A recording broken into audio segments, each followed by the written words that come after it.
যখন আমাদের শখ থাকে তখন আমাদের সামর্থ্য থাকে না, আবার যখন আমাদের সামর্থ্য হয় তখন আমাদের জীবন থেকে শখ আহ্লাদগুলো শেষ হয়ে যায়।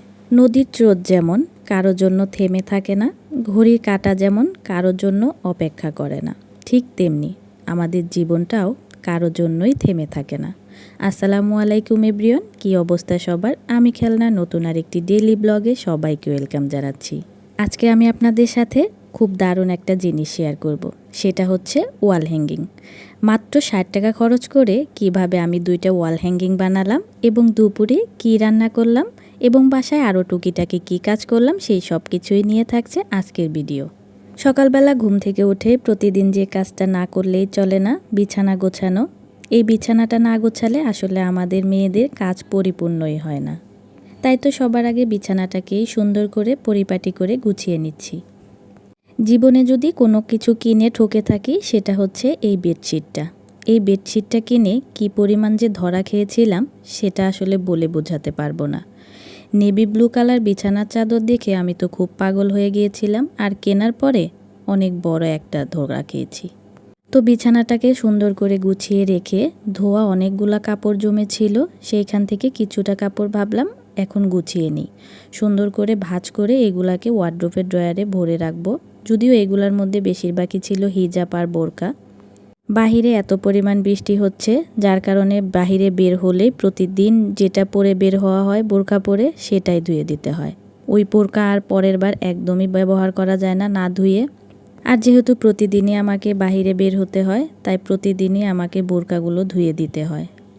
আর একদিন কাপড় ধুয়ে দিলে সেইগুলা শুকাতে 3-4 দিন সময় লেগে যাচ্ছে, যেহেতু ছাদে যাওয়া যায় না বৃষ্টির কারণে। আর বারান্দাতে দিলে দেখা যায় যে রোদ তো পায় না, বাতাসে যেটুকু হালকা হালকা শুকায় ওই পর্যন্তই শুকায়। এর জন্য আর কি 3-4 দিন বারান্দাতেই রেখে দিতে হচ্ছে। বাসায় যদি আরও বেশি মানুষ থাকতো তাহলে আরও বেশি কাপড় হতো, তাহলে যে আমাদের কী অবস্থা হতো সেটা আসলে বলে বোঝানো যাবে না। তো যাই হোক, কাপড়গুলো ভাঁজ করে রেখে আমি সবগুলো কাপড় ওয়ার্ড্রোবে ভরে নিচ্ছি। এই ড্রয়ারে আমি শুধু বোরখা আর হিজাবগুলোই রেখেছি, যাতে আমার বের করতে সুবিধা হয়। অন্য অন্য জায়গায় রাখলে আসলে এলোমেলো হয়ে যায়, তাই এই ড্রয়ারটাতে শুধু বোরখা আর হিজাবই রেখেছি। তো এবার আসি মূল কথায়। এই যে একটা বোর্ড দেখতে পাচ্ছেন, এটা হচ্ছে টেবিলের বোর্ড ছিল। তো এইটা আমাদের গ্যারেজেই পড়েছিল, সেইখান থেকে নিয়ে আমি কাঠমিস্ত্রির কাছে নিয়ে গিয়ে এটাকে 50 টাকা দিয়ে ফুটো করে নিয়ে এসেছি। তারপরে এখানে 10 টাকা সুতো কিনেছি। তো তারপর আমাদের বাসায় রং ছিল, সেটাকে চারপাশ দিয়ে একটু সুন্দর করে রং করে দিয়েছি। এই তো দেখেন মাশাআল্লাহ কি সুন্দর 2টা ওয়াল হ্যাঙ্গিং হয়ে গেছে মাত্র 60 টাকা খরচ করে।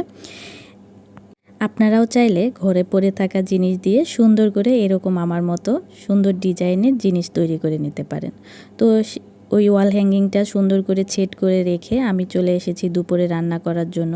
আজকে দুপুরে কলিজা, তারপরে হচ্ছে ফ্যাপসা, তারপরে জিব্বা, এইগুলা ছিল একসাথে করে জমানো, সেইগুলাই রান্না করব। এই কলিজাগুলো রেখে দিয়েছিলাম সিদ্ধ করে ডিপে। আর এগুলো দিয়ে চেয়েছিলাম যে একটু চালের রুটি বানাবো, ওই দিন রান্না করব। কিন্তু চালের রুটিটা আসলে আমি ভালো বানাতে পারি না, আর একটু আমার বানাতেও ইচ্ছে করছে না। তার জন্য ভাবলাম যে আজকে এগুলো রান্না করে নিই। আজকে যেহেতু বৃহস্পতিবার আর কালকে শুক্রবার, আজকে এগুলো রান্না করে যেটুকু খাওয়া হবে খাবো, আর কালকে শুক্রবার সকালে পরোটা বা রুটির সাথে আরগুলা থাকলে খেয়ে নেব। তো আজকের ভিডিওটা খুবই ছোট। আপনাদের কাছে আজকের ভিডিওটা কেমন লাগলো তা অবশ্যই জানাবেন। বিশেষ করে আমার এই ওয়াল হ্যাঙ্গিংটা কেমন লেগেছে তা কিন্তু জানাতে একদমই ভুল করবেন না। এদিকে আমার রান্নাও শেষ হয়ে গিয়েছে, এখন গরম মশলার গুঁড়া দিয়ে রান্নাটাকে সুন্দর করে ঢেকে রেখে দেব। তো আজকের মতো এই পর্যন্তই। সবাই ভালো থাকবেন, সুস্থ থাকবেন, আমার জন্য দোয়া করবেন। আল্লাহ হাফেজ।